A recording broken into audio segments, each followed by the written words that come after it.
পুরো এপিসোড দেখতে জি5 অ্যাপ এখনই ডাউনলোড করুন।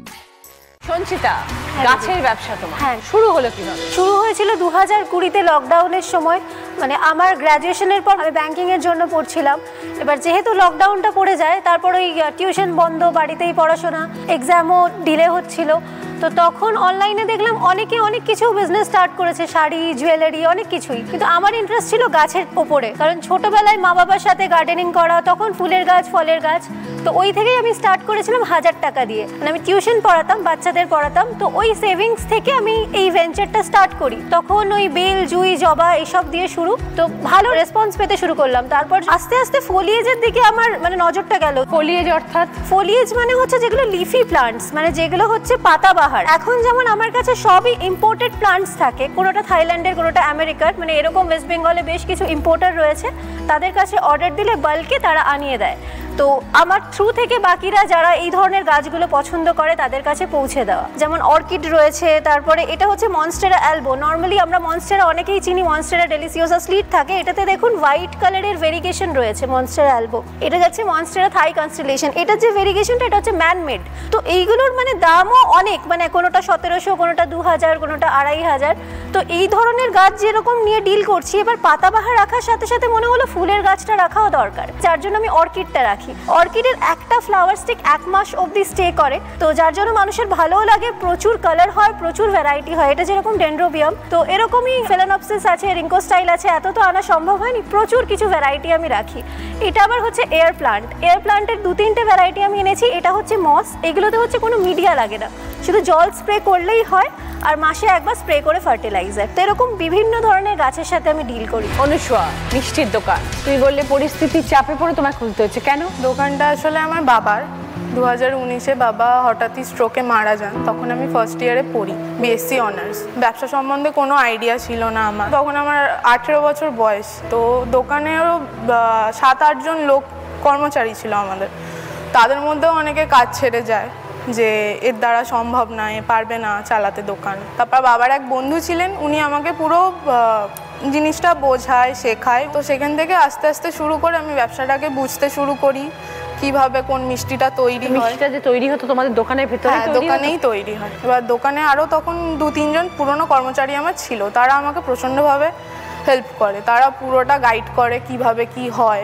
এখন কি অবস্থা অনুসোয়া, 3-4 বছরের কতটা শিখলে? তখন তো বাবা মারা যাওয়ার পর অনেকটা সেল তো ডাউন হয়েছে অবভিয়াসলি। তারপর যখন ওই আস্তে আস্তে নতুন রকম মিষ্টি তৈরি করতে থাকি। আগে মানে সকালে আমাদের টিফিনের ব্যবস্থা ছিল না, এখন টিফিনের ব্যবস্থাটা হয়েছে, সেখান থেকে কিছুটা সেল বেড়েছে। তারপর এলাকার কিছু ক্লাব ধরে তাদের অনুষ্ঠানে মিষ্টি সাপ্লাই করা, ক্যাটারিং সার্ভিস ধরা, এগুলো আস্তে আস্তে শিখে সেখান থেকে সেলটা একটু বেড়েছে। তো নিজের হাতে আমি আমাদের বাড়ি কমপ্লিট করেছি, মানে বাড়ি 2 তলা কমপ্লিট ছিল না, 2 তলা কমপ্লিট করেছি। আর বিয়ে হলো কবে তাহলে? বিয়ে এই ডিসেম্বরে হয়েছে, 15 তারিখ। হঠাৎ করে কিভাবে বিয়ে হলো? লাভ ম্যারেজ ছিল, পরিচয় 9 বছরের। মিষ্টি কিনতে এসেছিল? না, কিভাবে পরিচয়? মানে আমাদের স্কুল টাইম থেকে চেনা। আচ্ছা, মানে অনেক বছরের। হ্যাঁ। কোনটা বেশি স্পেশাল তোমার দোকানে? আমাদের দোকানে রসগোল্লা আর কালাকাঁদ। নিজের কষ্ট করে আজ বাবার ব্যবসাটাকে ধরে রেখেছে অনুসোয়া, এটাই সব থেকে বড়। এটাই আমার ইচ্ছা, যাতে বাবার ব্যবসাটাকে বড় করতে পারি। নিশ্চয়ই, অনেক শুভেচ্ছা রইল Anusuya. Thank you. ZEE5 download করুন আর সব এপিসোড দেখুন একদম ফ্রি। পুরো এপিসোড দেখতে জি5 অ্যাপ এখনই ডাউনলোড করুন। রাখি, কত বছরের ব্যবসাটা তোমার? এটার বয়স হচ্ছে 16 বছর। আর তার আগে আমি পার্লারের কাজ করতাম। আর আমার মেয়ে খুব ছোট্ট, যখন 3 বছর বয়স, তখন আমার হাজব্যান্ড মারা যায়। বাবা হঠাৎ ব্রেন স্ট্রোকে মারা যায়। হাজবেন্ডও চলে গেলেন, বাবাও চলে গেলেন? বাবাও চলে গেলেন। মানে পুরুষ মানুষ কেউ পাশে রইল না? না। তখন আমি, মেয়ে আর মা। আর আমার বাবার একটা দোকান ছিল, সেই দোকানটা হচ্ছে ইলেকট্রনিক্সের দোকান ছিল। তখন সবাই আমাকে বলতে লাগলো যে এই দোকানটাতে তুমি দোকান করে নাও, কিছু একটা দোকান করে চালাতে পারো। তখন যে আমি দোকানটায় কিছু কসমেটিক্স তুলবো বা কিছু, সেই রকমভাবে আমার কাছে হাতে কিছু ব্যালেন্স ছিল না। 15,000 টাকা নিয়ে আমি ব্যবসাটা শুরু করি। যাই হোক, এখন ব্যবসা করছি। এইভাবেই আমি মেয়েটাকে মানুষ করি। আর ওই ব্যবসাটা করতে করতে আইডিয়া এলো, আমি যদি কোনো সিজন ব্যবসা করি তাহলে আমার লাভটা আরও বেশি হবে। তখন আমি ওই জুয়েলারি, কসমেটিক্সের সাথে টেডি বেয়ার, তারপর ভ্যালেন্টাইন্স ডে এইসব গিফটগুলো রাখতে শুরু করলাম। তোমার দোকানটা এখন ভ্যারাইটি জিনিসের ব্যাপার। হ্যাঁ, মানে সমস্ত লেডিস আইটেম বেশি, জেন্টস আইটেম খুব কম থাকে। তো মেয়ে এখন কি করছে রাখি? ও এখন আইটি কমপ্লিট করে জব করছে। তাহলে মেয়ের বড় হওয়াটা তখন তো ছোট্ট ছিল যখন স্বামী চলে যায়, তাহলে পুরোটা নিজের হাতে করেছো? পুরোটা আমি নিজের হাতে করেছি। আমি মানে আর্থিক দিক থেকে আমি কারোর কাছে কোনোভাবে সাহায্য পাইনি, কিন্তু মানসিক দিক থেকে আমাকে সবাই সাহায্য করেছে, এগিয়ে যাওয়ার জন্য সাহস দিয়েছে। সব থেকে বড় কথা, মেয়ে এখন তোমার নিজের পায়ে দাঁড়িয়েছে, পড়াশোনা করেছে, এটাই তো তোমার সব থেকে বড় প্রাপ্তি। নিজের পায়ে দাঁড়িয়েছে, এমনকি আমার বিজনেসেও মেয়ে হেল্প করে এখন। দ্যাটস ভেরি গুড, খুব ভালো। আমার দোকানটাও এখন আগে থেকে অনেক বেটার হয়ে গেছে, আস্তে আস্তে ধীরে ধীরে অনেক কাস্টমার হয়ে গেছে আমার এখন। আর তারপরে আমি এখন কন্ট্রাক্টে পার্লারের কাজটাও করছি। দোকানের নাম কি দিয়েছো? Glow sign beauty care. Corner শাড়ির বুটিক। হ্যাঁ, বেশি দিন তো হয়নি শুরু করেছো? না না। তার আগে কি করতে? আমি ফ্যামিলিতে খুব প্যাম্পার্ড চাইল্ড ছিলাম, তো ক্যাম্পাসিং এর পরে আমার প্লেসমেন্ট পরে হায়দ্রাবাদে। তো আমি মানে অনেক স্বপ্ন নিয়ে শিফট হই। এবার সেখানে একটা মারাত্মক কমিউনিকেশন গ্যাপ, তারপরে খাওয়া দাওয়ার একটা হিউজ ডিফারেন্স। আমরা মাছে ভাতে মানুষ, তো সেখানে প্রচণ্ড আর কি অসুস্থ হয়ে পড়ি। তারপর আমি চাকরিটা ছাড়ি এবং কলকাতায় আবার শিফট করি, দিয়ে আমার বিয়ে হয়ে যায়। তো তারপর আমি আমার হাজব্যান্ডের সাথে ডিসকাস করি যে আমি একটা বুটিক খুলব। তো আমি নদিয়াতে যাই, নদিয়া, ফুলিয়া, শান্তিপুর গিয়ে প্রত্যেকটা কোর বাড়িতে যাওয়ার চেষ্টা করি এবং এক একটা তাঁতির গল্প শুনে মানে হয় না গুজবাম্পস চলে আসে এরকম একটা ব্যাপার। কিন্তু তাদের মধ্যে অসংখ্য হিডেন ট্যালেন্ট যেটা আমরা জানি না।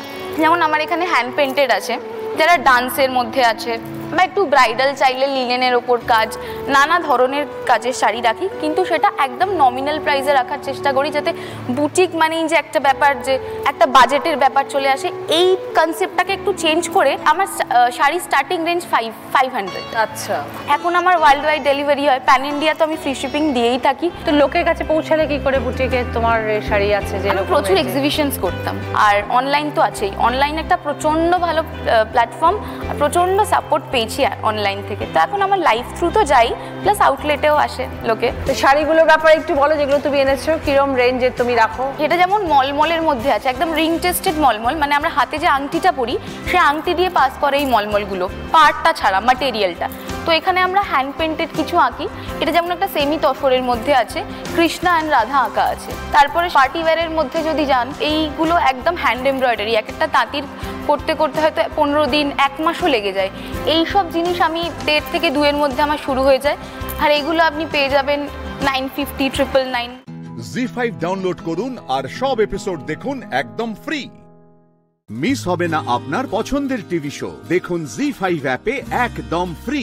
তোর সঙ্গে বহুদিন পরে দেখা। অনেক দিন পরে দেখা। কেমন আছিস আগে বল? আছি মোটামুটি ভালোই মন্দই, যেরকম চাকা ঘুরতে থাকে ওরকম ভাবে। কেমন আছে কাকিমা? ভালো আছি, কখন দেখবো অপেক্ষায় ছিলাম। আর সেই বর যে এসে তোর জন্য দাঁড়িয়ে থাকতো, এখনো গো কিছুই পাল্টায়নি। জি বাংলা যখন প্রথম লঞ্চ করে, যখন আলফা বাংলা ছিল, তখন একসঙ্গে অনেকগুলো সিরিয়াল আমরা করতাম। তার মধ্যে ইস্কাবনের বিবি একটা সিরিয়াল, আমি এটার কথাই বলতাম। হ্যাঁ, আমি আর লোপা কাজ করতাম, আর তখন আপনি আনতে যেতেন। কিন্তু তখন মোটামুটি পরিচয় দেওয়া ছিল মাস্তুতো দাদা। আমায় বলিস নি মাস্তুতো দাদা। লোপা তুই শ্রীরামপুরের মেয়ে। হ্যাঁ, তোর ছোটবেলাটা শ্রীরামপুরেই কেটেছে। শ্রীরামপুরে কেটেছে। আমার জন্ম হয়েছিল কিন্তু দুর্গাপুরে। আমি 2 মাস বয়সে শ্রীরামপুরে আমাদের যে পৈতৃক বাড়ি সেখানে আসি। তারপর মানে মোটামুটি ক্লাস 12 অবধি পড়াশোনাটা ওখানে হয়েছে। কলেজে এলাম কলকাতায়। মা কলেজে দুষ্টু ছিল মোটামুটি, একেবারে যে দুষ্ট ছিল না তাও নয়। হ্যাঁ হ্যাঁ হ্যাঁ, বলবে, আমি জানি কি বলবে। কি করতো বলো।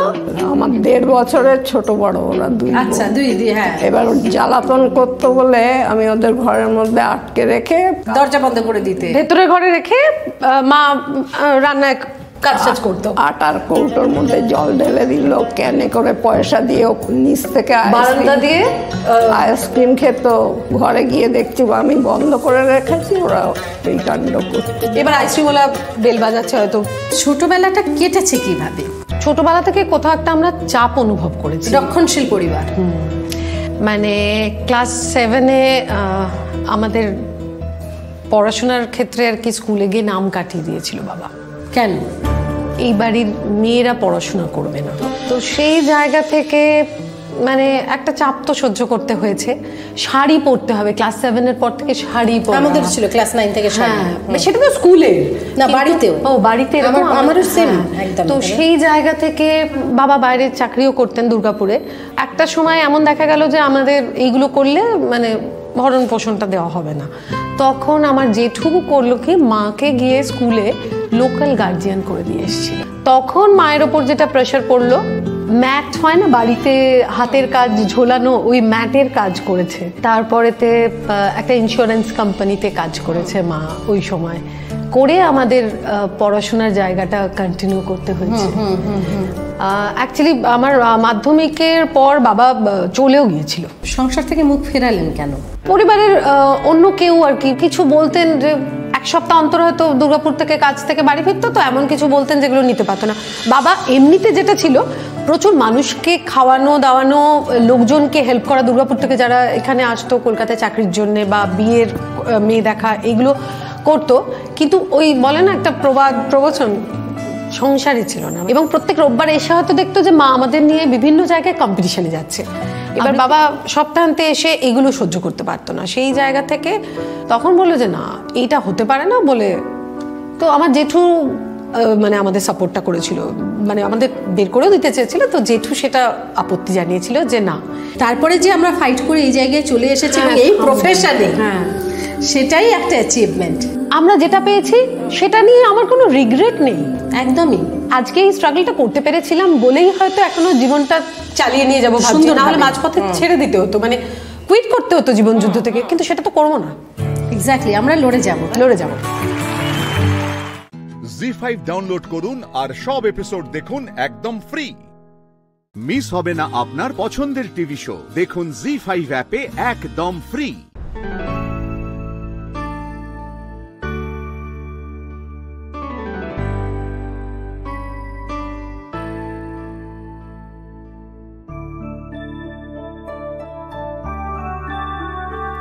একটা কথা জিজ্ঞেস করবো?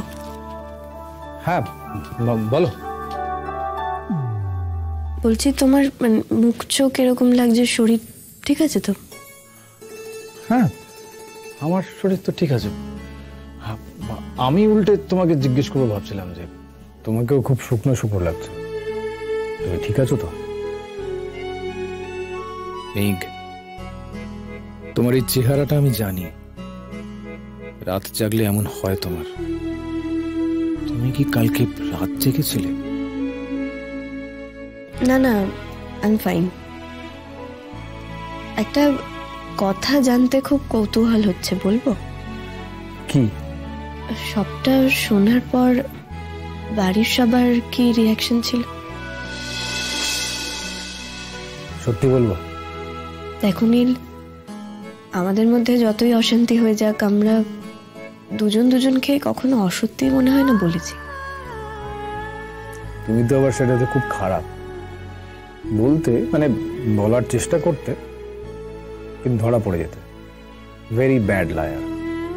তোমার মনে আছে?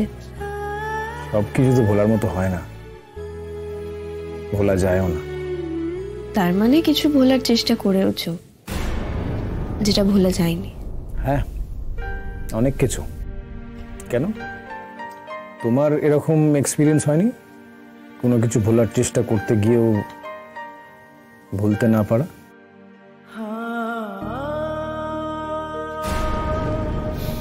আরে মেঘ দিদি, কখন এসেছো?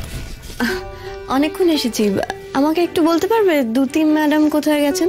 ওই নীল শাড়ির কাগজগুলো নিয়ে। এই মহেশ কাকা বলছি, তুমি কি কোনো দরকারে এসেছো ম্যাডামের কাছে?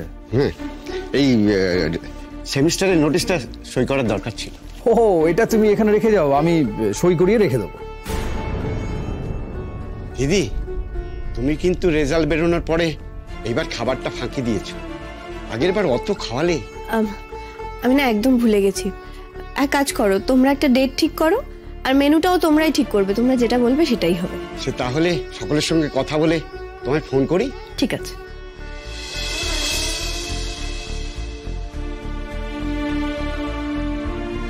নীল, তোমার পেপারস বলতে কি, মানে নতুন কোনো প্রজেক্ট? ওই আর কি। এই দেখো, আসল কথাটাই কিন্তু তোমাকে বলা হয়নি। কংগ্রেচুলেশন মেঘ, তোমার রেজাল্ট অনেকদিন হলো বেরিয়েছে, কিন্তু অভিনন্দন জানানো হয়নি।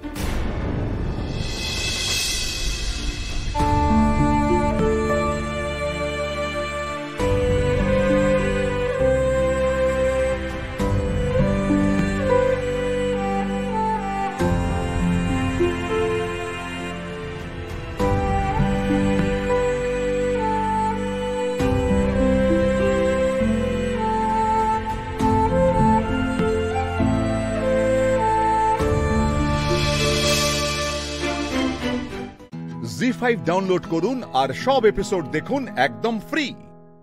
মিস হবে না আপনার পছন্দের টিভি শো, দেখুন জি5 অ্যাপে একদম ফ্রি।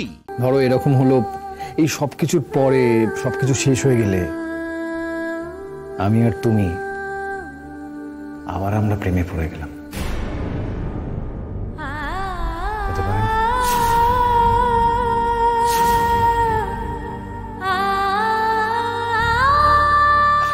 ওভাবে দেখছো কেন? আমি শুধুমাত্র একটা স্ট্যাটিস্টিক্যাল প্রবাবিলিটির কথা বলেছি, প্র্যাকটিক্যাল নাকি? তুমি কেন শুধুমাত্র আমার প্রেমে পড়তে যাবে বলো তো? মেঘ, তোমার মেসেজটা আমি পেয়েছিলাম দেরি হবার। এনিওয়ে তুমি চলে এসেছো, ভালোই হয়েছে। নীলের ব্যাপারটা আগে মিটিয়ে নি। ম্যাডাম, আমার ব্যাপার না হয় একটু পরে হবে, আপনি মেঘকে ছেড়ে দিন, তারপর। তোমার দেরি হয়ে যাবে না? তোমার তো আজ তাড়া আছে। আমার দেরি হবে না, আপনারা সেরে নিন, আমি ওয়েট করছি। ম্যাডাম, আপনি ওনাকে আগে ছেড়ে দিন, আমি বাইরে ওয়েট করছি, আমি তো পরে এসেছি।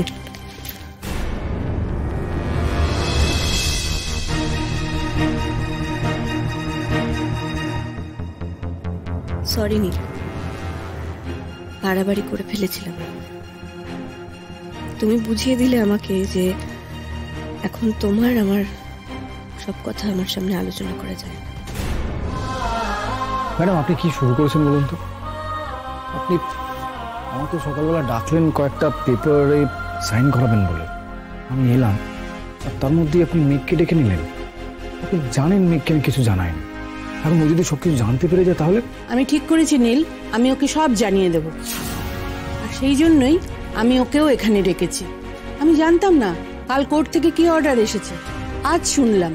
তুমি কি করে এটা করতে পারো নীল? ওকে কিচ্ছু না জানিয়ে তুমি কি করে চলে যেতে পারো? ম্যাডাম, সরি টু ইন্টারাপ্ট, এটা আমার পার্সোনাল ব্যাপার, আমি এখানে আর কারোর কোনো কথা শুনবো না। হোয়াট পার্সোনাল নীল? তোমার আর মেঘের রিলেশনটা কি তুমি খুব পার্সোনাল লেভেলে রেখেছিলে? ক্লাসরুমের ভেতরে তুমি মেঘকে ইনসাল্ট করোনি? এক হাত স্টুডেন্টের সামনে ওই জিষ্ণু ছেলেটার সঙ্গে তুমি মারামারি করোনি? কি পার্সোনাল আর কি প্রফেশনাল তখন তোমার মনে ছিল না? মেঘকে ইউনিভার্সিটি থেকে বার করার জন্য তুমি একসময় উঠে পড়ে লেগেছিলে। এনিওয়ে নীল, আমি ওসব কথা মনে রাখতে চাই না। আমি বিশ্বাস করি ওগুলো ত্রুটি বিচ্যুতি, যেগুলো থেকে তুমি শিক্ষা নিয়েছো, নিজেকে বদলেছো আর বদলাবার চেষ্টা করেছো। তা না হলে আমার স্টুডেন্ট হিসেবে তোমার নাম নিতে আমার লজ্জা হবে। বসো।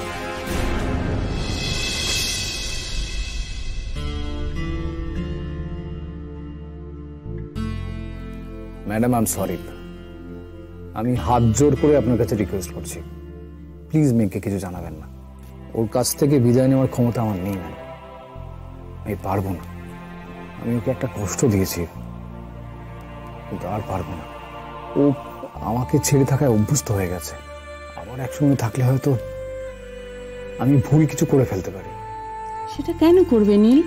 তুমি আজ অনেক ম্যাচিওর একটা মানুষ। ম্যাডাম, প্লিজ আপনি আর আমাকে কিচ্ছু বলবেন না, আমি আপনাকে রিকোয়েস্ট করছি, আমাকে যেতে দিন। আপনার ইউনিভার্সিটিও আমার জন্য অনেক টেন্টেড হয়েছে, please madam, please. ZEE5 download করুন আর সব এপিসোড দেখুন একদম ফ্রি। মিস হবে না আপনার পছন্দের টিভি শো, দেখুন জি5 অ্যাপে একদম ফ্রি।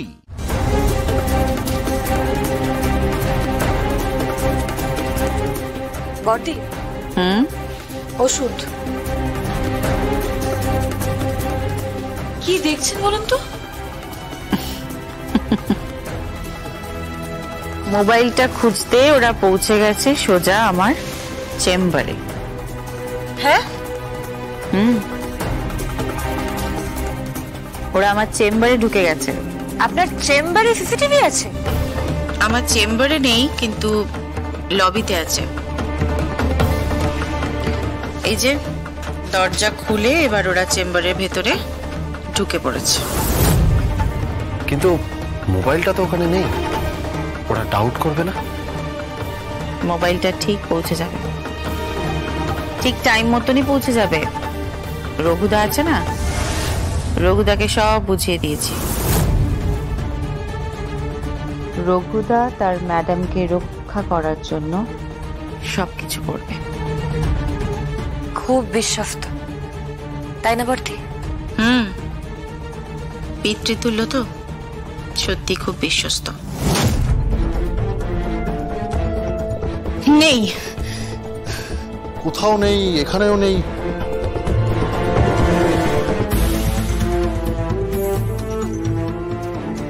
হ্যাঁ, মিস্টার বক্সিকে পাঠাবেন তো? হ্যাঁ, ইমিডিয়েটলি। হঠাৎ মিস্টার বক্সিকে ডাকছিস কেন? বক্সিকে ডাকছি কারণ মিস্টার বক্সি মনে হয় এই ঘটনাটা সম্বন্ধে ওয়াকিবল হতে পারেন। ডেকেছেন মিসেস মুখার্জি? হ্যাঁ মিস্টার বক্সি, বলছি কোম্পানির যে মোবাইলগুলো আছে সেগুলো কোথায় থাকে, মানে মোবাইল নাম্বার, ল্যান্ডলাইন্স নাম্বার, এগুলো কোথায়? ল্যান্ডলাইন্সে আমার কোনো ইন্টারেস্ট নেই। আপনি বলুন তো মোবাইলসগুলো কোথায় থাকে, বিশেষ করে ওই মোবাইলটা যেটা রাজনাথ মুখার্জি নামে। এক্সকিউজ মি, কি? আমি আপনাদের কোম্পানির বোর্ড অফ ডিরেক্টরস এর মেম্বার। আপনার অফিসের স্টাফ নই, গুলিয়ে ফেলেছে। I am sorry mister Bakshi, actually আমরা এভাবে কথাটা মিন করিনি। আপনারা কিভাবে কোম্পানি পরিচালনা করেন সেটা নিয়ে আমরা খুব একটা মাথা ঘামাই না। আপনাদের সঙ্গে ডিরেক্টরস মিটিং এ দেখা হয়, আর এই কোম্পানি থেকে আমি একটা মান্থলি এমআইএস নিয়ে নিই। তারপর সারা বছর ধরে অডিটরদের সঙ্গে মিটিং, ইনভেস্টমেন্ট, এইসব বিষয় নিয়ে মাথা ঘামাই।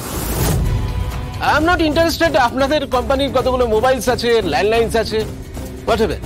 আপনি তো নতুন, এই বুদ্ধি নিয়ে অফিস পরিচালনা করবেন? মিস্টার বক্সি, মুখ সামলে কথা বলুন, মাইন্ড ইউর ল্যাঙ্গুয়েজ। এই চেয়ারে আগে কৌশিকী মুখার্জি বসতেন, এখন আপনি। আকাশ পাতাল ফারাক। চলি। টাকা যে কোম্পানিতে ইনভেস্ট করি সেই কোম্পানির আপনি যেই হন না কেন, আপনার মেজাজ শোনার মতো কোনো ইচ্ছে আমার নেই। জি5 ডাউনলোড করুন আর সব এপিসোড দেখুন একদম ফ্রি।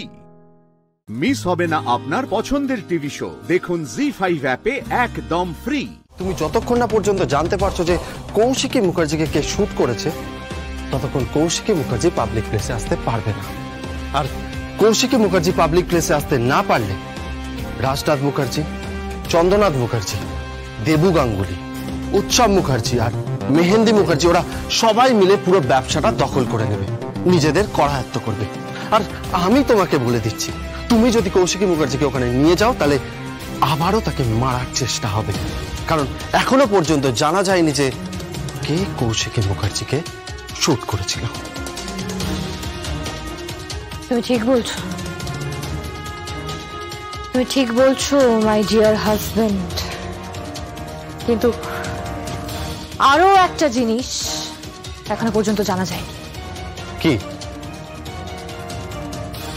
আমাকে কে কিডন্যাপ করেছিল, কার কথায় আমাকে কিডন্যাপ করানো হয়েছিল, মাঝখান থেকে গেমটা কে খেলল,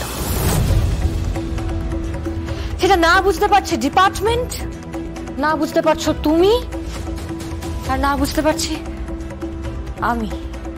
তুমি কিছু সেন্স করছো না? আমি সেন্স করতে পারছি। যে লোকটা আমার হাত থেকে পালিয়ে গেল, যে লোকটা আমাকে বেঁধে রেখেছিল, যে লোকটা রিভলভার নিয়ে মোতায়েন ছিল আমাকে পাহারা দেওয়ার জন্য,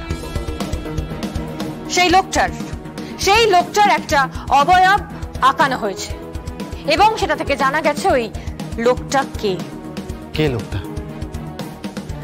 লোকটার নাম বিজন গায়েন, ওরফে বিজু, সবাই ওকে এই নামেই ডাকে। ওই লোকটা একটা দাগি অপরাধী।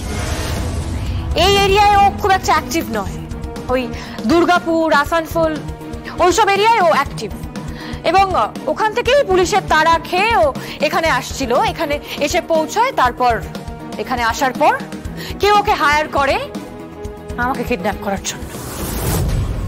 ও আমাকে, জ্যাস সান্যালকে কিডন্যাপ করেছিল, ও জ্যাস সান্যালকে বেঁধে রেখেছিল। ও জ্যাফ টানেলের মাথায় রিভলভার ধরেছিল, ও জ্যাফ টানেলকে মারার চেষ্টা করেছিল। ওই লোকটাকে আমি ছাড়বো না, কোনো মতেই ছাড়বো না। কি নাম বলে? বিজু গায়েন?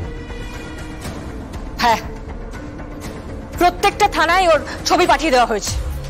ওয়ান্টেড, ওই লোকটা ওয়ান্টেড।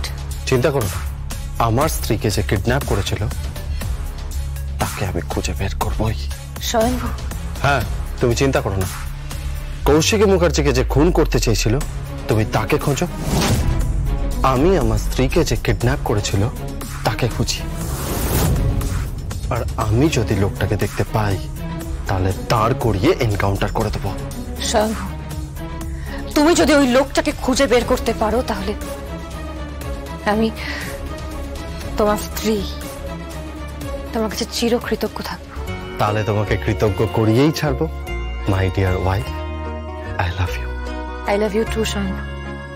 ওকে, বাই। আমি বেরোচ্ছি। বাই।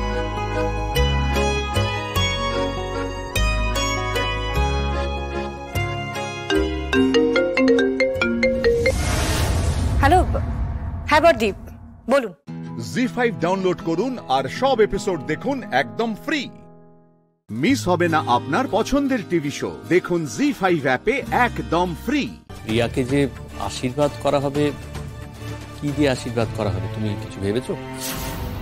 যাকে তাকে তো আমি আশীর্বাদ করি না, কাউকে আশীর্বাদ করার দরকার নেই। ওই লোক দেখানি আশীর্বাদ, সে তো ধান দুব্য আছে, সেই যথেষ্ট। আমার আশীর্বাদে যেগুলো দিয়ে তুমি আমাকে আশীর্বাদ। খবরদার, ও সমস্ত জিনিস তোমার হকের জিনিস। যে মানুষটাই আমার হকের নয় তার বাবদে জিনিসপত্র পাওয়া, সেগুলো আমার কি করে হকের হবে বলো তো? দোহাই মা তোমার, তুমি আমাকে রিকোয়েস্টটা করো না, আমি কিন্তু তোমার কথা রাখতে পারবো না। আমার কথাটা শোনো। তুমি ওই জিনিসগুলো নিয়ে তোমার ছেলের বউকেই দিও। ওই জিনিসগুলো আমার আর কখনো কাজে লাগবে না। একদমই তাই না, মানে আমি এটাই বলতে চাইছি যে আবার অযথা টাকা পয়সা নষ্ট করে কি দরকার? কি কথা এতক্ষণে বুঝলুম, আসলে কোন ছুতো তুমি এখানে এসেছিলে। আসলে কোন কথাটি বলতে চাইছিলে তুমি? কি বলছো মা, তুমি বিশ্বাস করো আমি বলছিলাম যে অপরাগ, তোর কাছে আজ আমি একটা জিনিস চাইব, দিতে পারবি? না দেখ, কোনোদিন তো আমি তোর কাছে কিছু চাইনি, আর চেয়েও যে পেয়েছি তাও নয়। যেটুকু পাওয়া তা তো ওই জোর জার করে ছিনিয়ে নিতে হয়েছে না। তাই আজকে জিজ্ঞেস করি যে আমি তোর কাছে একটা জিনিস চাইব, পারবি না? দিতে পারবি না? আমি কি করে, মানে মা তুমি তো জানো যে আমি সাধারণ মধ্যবিত্ত প্রায় গরিব একটা ছেলে, মানে আমার কাছে আছেই বা কি বলো। তারপরে আবার মাসের অর্ধেক টাকা তো আমার। টাকা পয়সা নয় রে বাবা, তাহলে আমাকে তুই আর কখনো মা বলে ডাকিস না। আর এইটুকু যদি দিতে পারিস না বাবা, তাহলে আজ থেকে তোর কাছে আমার আর কিচ্ছু চাওয়ার থাকবে না। দেখ, তুই আমাকে যতবার মা বলে ডাকিস আমার ততবারই খালি মনে হয় যে ও কি কথা, কি পোড়া কপাল আমার। আমি তোর মতন একটা ছেলেকে জন্ম দিয়েছিলাম, তাকে বড় করেছি। তোর মতো একটা অপদার্থ ছেলের মুখ থেকে আমাকে এখনো বারবার মা ডাকটা শুনতে হচ্ছে। তো বাড়ি ঘেন্না করে আমার গলা দিয়ে ভাত নামে নেড়ে খেতে পারি নে। আমি তো সত্যি করে বলছি বাবা, এইটুকু সামান্য জিনিস আমাকে দেবে? দে আমাকে দে, প্রতিজ্ঞা কর আর কোনোদিনও কখনো আমাকে মা বলে ডাকবি না। জি5 ডাউনলোড করুন আর সব এপিসোড দেখুন একদম ফ্রি। মিস হবে না আপনার পছন্দের টিভি শো, দেখুন জি5 অ্যাপে একদম ফ্রি। আমি এ বাড়িতে আছি শুধুমাত্র পুতুলদির জন্য আর ওর মায়ের জন্য। বড্ড হেল্পলেস তো। পুতুলদির যদি একটা বিয়ে দিতে পারি, তারপরেই আমি না হয় এ বাড়ি থেকে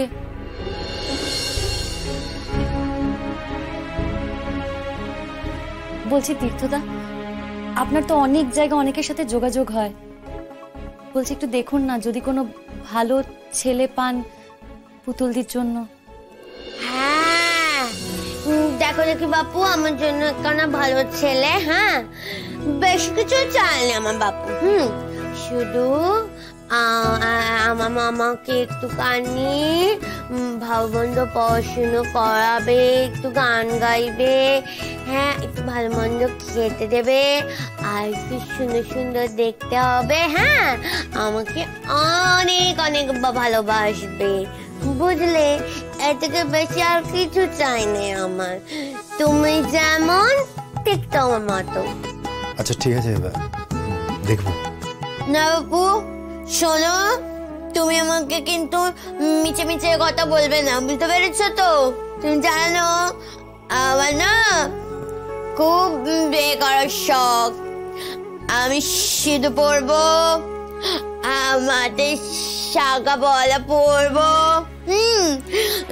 তারপরে লাল রঙের শাড়ি পরবো, গয়না পরবো, সাজুগুজু করবো। খুব আমার খুব খুব ইচ্ছে। আমি তো বেশি দিন বাঁচবো না, আমি তো মরে যাব। সবাই জানে তো এই কথা, সবাই জানে। এইসব কি কথা বলছো তুমি? হ্যাঁ একদম বাজে কথা বলবে না, বুঝেছো? তুই কে তোমাকে বলেছে তুমি মরে যাবে? আশ্চর্য বাবু, আমার তো মানুষটা বেশি দিন বাঁচে না, তুমি জানো না? হ্যাঁ তুমি এই মাস্টার হয়েছো? হ্যাঁ কিছু জানো না শোনো না, মাস্টার হয়েছো কি করতে? পুতুলদি একদম বাজে কথা বলবে না। আয়ুর কথা কি কেউ কখনো বলতে পারে? কে কতদিন বাঁচবে, কে কতদিন বাঁচবে না কেউ বলতে পারে না গো, খালি বাজে কথা।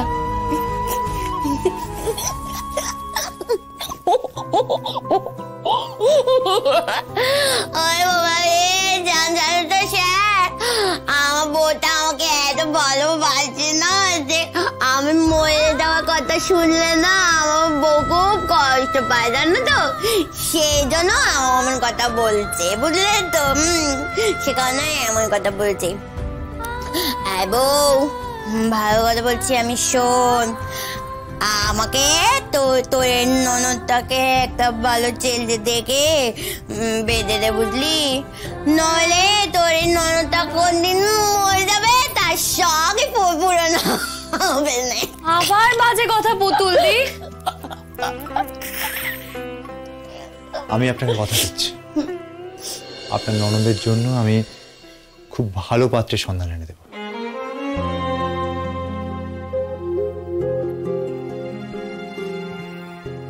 তুমি সত্যি কথা বলছো স্যার? আমি বলছি তো, আমি দেখবো, আমায় একটু সময় দাও। সে আমাকে তোমার মতো ভালোবাসবে? জি5 ডাউনলোড করুন আর সব এপিসোড দেখুন একদম ফ্রি। মিস হবে না আপনার পছন্দের টিভি শো, দেখুন জি5 অ্যাপে একদম ফ্রি। ও নিজের রূপের মোহে আমার ভাইকে ফাঁসিয়ে নিশ্চয়ই কিছু হাতাবার চেষ্টা করেছিল। হ্যাঁ স্যার, ও ব্ল্যাকমেল করেছিল আমার ভাইকে। দেখুন না, যখন দেখছে যে ওর প্ল্যান সাকসেসফুল হচ্ছে না, আমার ভাই রাজি হচ্ছে না, তখন আমার ভাইটাকে বুলিয়ে বালিয়ে ওখানে নিয়ে গিয়ে। না, কেন বারবার এক কথা বলছেন? কিঞ্জল স্যারের কিচ্ছু হয়নি, কিঞ্জল স্যার মারা যাননি, কিচ্ছু হয়নি ওনার। স্যার আপনি একবার কিঞ্জল স্যারকে খুঁজুন না, ঠিক পেয়ে যাবেন। আমি বলছি ওনার কিচ্ছু হয়নি। আমার মহেশ্বর ওনার এত বড় ক্ষতি করতে পারেনি না। কিঞ্জল স্যার একজন ভালো মানুষ, সৎ মানুষ, ওনার কিচ্ছু হয়নি, ওনার কোনো ক্ষতি হতে পারে না। চুপ, একদম চুপ, চুপ করে দাঁড়িয়ে থাকো। স্যার আপনি ছাড়বেন না ওকে, একদম ছাড়বেন। আপনি জানেন ও নর্থ বেঙ্গল থেকে পালিয়ে এসেছিল। হ্যাঁ, ও কোথায় থাকে, কোথায় ওর বাড়ি, কি করে আমি কিচ্ছু জানি না। আর এখানে এসে সবার সিম্প্যাথি নিয়ে বাড়িতে ঢুকে পড়ল। দিন কাটতে না কাটতে অফিসের এমপ্লয়ি হয়ে গেল। আর এখানে এখানে ওর কোনো প্রয়োজন, তাও আমার ভাইয়ের সাথে পুরুলিয়া চলে এলো। স্যার স্যার আমি আমার বিশ্বাস উনি কোনো বড় গ্যাংয়ের সঙ্গে যুক্ত। আপনি বলুন না, একটা অচেনা অজানা মেয়ে বাড়িতে ঢুকতে না ঢুকতেই এত বড় একটা সর্বনাশ।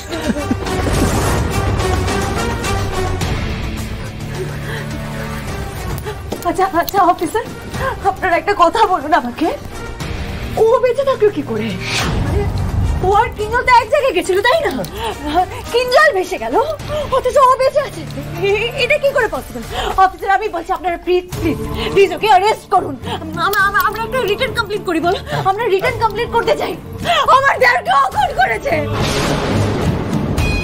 না না না না না না, এটা সত্যি না, এটা সত্যি না, এটা সত্যি না। ওই টাকার লোভে, তা না হলে সম্পত্তির লোভে। আমি বলছি অফিসার, এই মেয়েটা একটা খুনি। খুনি, খুন করেছে আমার ভাইকে, খুন করেছে। কিন্তু প্রমাণ ছাড়া কিভাবে? প্রমাণ জোগাড় হয়ে যাবে স্যার, প্রমাণ জোগাড় হয়ে যাবে। তবে আমি আপনাকে রিকোয়েস্ট করছি স্যার, আপনি প্লিজ আগে ওকে কাস্টাডি দিন। হ্যালো, কিন্তু আবার পালিয়ে। এই ওকে ভেতরে নিয়ে যাও, জিজ্ঞাসাবাদ করতে হবে। যাও। বলছি আমার কোথায় নিয়ে যাচ্ছেন? একটু কিঞ্জল স্যারকে খুঁজুন না, ওনাকে ঠিক খুঁজে পাওয়া যাবে। খুন করে আবার দরদ দেখাচ্ছে। যাও, নিয়ে যাও। আমি খুনি নই। তবু তো আপনারা চান যে আমি এখানে থাকবো, আমি এখানেই থাকবো, আমি কোথাও যাবো না। শুধু একবার কিঞ্জল স্যারকে খুঁজুন, ওনাকে ঠিক পাওয়া যাবে। একবার খুঁজে আমার কাছে এনে দিন। আমি আপনাকে বলছি কিঞ্জল স্যারের কিচ্ছু হয়নি। আমার কথা শুনুন, উনি ঠিক আছেন, উনি বেঁচে আছেন। আমার মহেশ্বর ওনাকে ঠিক বাঁচিয়ে রেখেছে। আমি আপনাকে বলছি স্যার, কিঞ্জল স্যার বেঁচে আছেন। আমি বলছি আপনার কথাটা শুনুন। সমর, এদিকে এসো। যে সার্চ পার্টির কিছু রিপোর্ট পেলে? কাজ চলছে স্যার, এখনো কিছু জানায়নি। আপনি ওর নামে একটা কমপ্লেন করুন, যাতে আমরা জিজ্ঞাসাবাদটা করতে পারি। হ্যাঁ হ্যাঁ স্যার, আপনি বলুন কোথায় কি লিখতে হবে। তবে একটা রিকোয়েস্ট স্যার, আমার ভাইয়ের খুনিকে আপনারা ছাড়বেন না স্যার, ছাড়বেন না, একদম ছাড়বেন না। হ্যাঁ বলুন। এখানে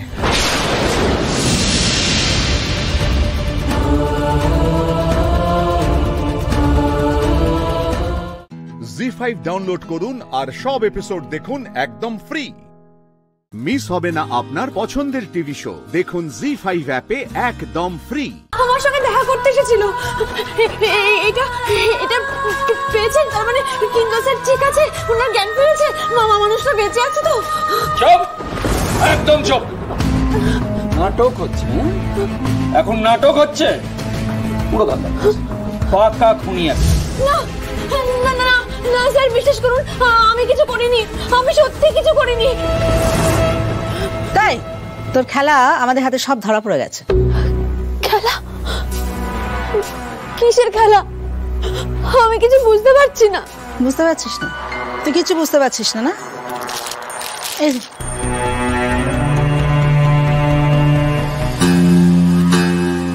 তুই তো টাকা নিয়েছিলি। কিঞ্জল তোকে 10 লক্ষ টাকা দিয়েছিল। 10 লক্ষ টাকা কেন দিয়েছিল বল? দিদি দিদি বিশ্বাস করুন, আমি টাকা নিইনি, আমি টাকা নিতে চাইনি। ও কিঞ্জল স্যার আমাকে জোর করে আমি টাকা ফেরত দিয়ে দিতে বলেছিলাম। আমি টাকা সত্যি ফেরত দিয়ে দিতে বলেছিলাম। চড়বে না, গালটা লাল করে দেবো। তোদের ধান্দা আমি খুব ভালো করে জানি। আগে তো রূপ দেখে ফাঁসিয়েছিস, তারপর একটা কেচ্ছা করে ব্ল্যাকমেল, তাই তো? হ্যাঁ, তারপর যখন টাকাটা পাওয়া হয়ে গেল একেবারে মেরে দিলে। আপনি কি বলছেন দিদি? কিঞ্জল স্যারের আমি কোনো ক্ষতি করিনি। আমি ওনার কোনো ক্ষতি চাই না, আমি কিচ্ছু করিনি ওনার। আমি তো ওনার থেকে দূরে দূরে থাকছিলাম। আমি ওনাকে বলেছিলাম নিজের পরিবারের কাছে, নিজের মায়ের কাছে ফিরে যেতে। আমার কথা শোনেনি কিঞ্জল স্যার, উনি আমার কোনো কথা শোনেননি। হ্যাঁ তাই তো, তাই তো স্যার, ঠিক এইভাবেই নিজের প্ল্যানটাও সাজিয়েছিল, যাতে নিজের কাজ ছেড়ে ঠান্ডা মাথায় আমার ভাইকে খুন করতে পারে, সমস্ত টাকা পয়সা নিয়ে পালিয়ে যেতে পারে। দাদা, তোমরা এটা কি বলছো? আমি কোথায় পালিয়ে যাব? এত বড় শহরে তোমরা যে আমাকে আশ্রয় দিয়েছিলে, আমি কোথায় পালিয়ে যাব? নর্থ বেঙ্গলে পালাবি? আপনি আমার কথা মিলিয়ে নেবেন ম্যাডাম। আমি লিখে দিতে পারি ওর নর্থ বেঙ্গলে একটা গ্যাং আছে। কিরে তোর আসল পরিচয়টা বল। আপনাদের কথা আমি কিছু বুঝতে পারছি না। কিন্তু তাকে পাওয়া গেছে। এখনো নাটক করে চলেছে। ঠিক আছে, তোর মুখ থেকে কি করে কথা বের করতে হয় এবার শুধু সেটা দেখ।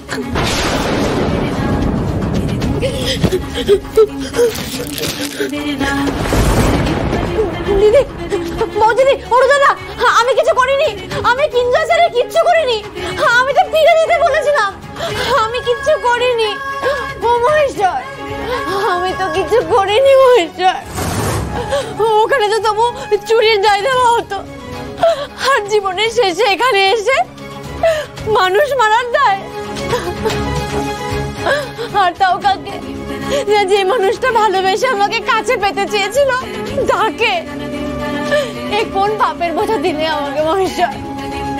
কোন মহা পাপের বোঝা আমার উপর দিলে বলো তো? কেন দিলে? জি5 ডাউনলোড করুন আর সব এপিসোড দেখুন একদম ফ্রি।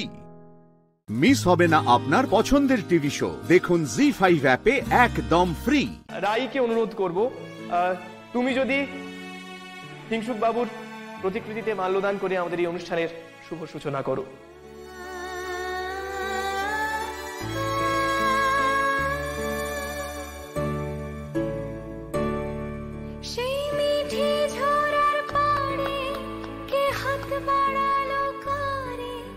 আপনাদের সবাইকে অনুরোধ করব, আপনারা যদি আপনাদের আসনে একটু চলে যান, প্রত্যেকে যদি নিজেদের আসন গ্রহণ করেন। আর রাইকে আমি অনুরোধ করব, রাই তুমি যদি একটু আমাদের সঙ্গে মঞ্চে আসো।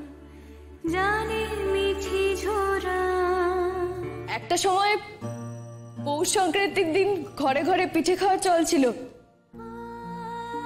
কিন্তু কালের নিয়মে সময় পাল্টেছে, জীবন পাল্টেছে। এখন ঘরে ঘরে পিঠে পুলি বানানোর সময় আর হয়ে ওঠে না। তাহলে তো আমাদের এই ঐতিহ্যটা হারিয়ে যাবে। আর ঠিক সেই কারণেই আমার বাবা পাড়ার সকলকে নিয়ে শুরু করেছিলেন পিঠে পুলির উৎসব। জানি না বাবার এই কাজটা আমি কতদূর এগিয়ে নিয়ে যেতে পারবো, তবে আমি চেষ্টা করেছি। আর আমার এই চেষ্টায় আমার পাশে আছে আমার পুরো পরিবার, আমার পাড়ার সকলে। তারা প্রত্যেককে আমার পাশে থেকে আমাকে উৎসাহ জুগিয়েছে যেন এই অনুষ্ঠানটা আমি কিছুতেই বন্ধ না হতে দিই। তাই চলুন আমরা সকলে মিলে এই আনন্দ উৎসবে, এই আনন্দ যজ্ঞে একসঙ্গে সামিল হই। ধন্যবাদ রাইকে এই বক্তব্যের জন্য।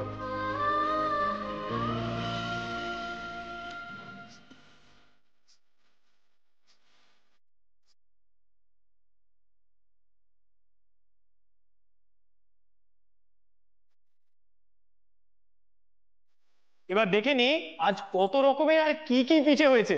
আসুন। এই দিদি ভাই, আমাদের যারা গেস্টরা আসার কথা ছিল তারা কখন আসবে? আরে আসবে আসবে, ঠিক আসবে। শিমুল, পুতুল, তুতুল আর মধুবালা মাসিমাও আসবে।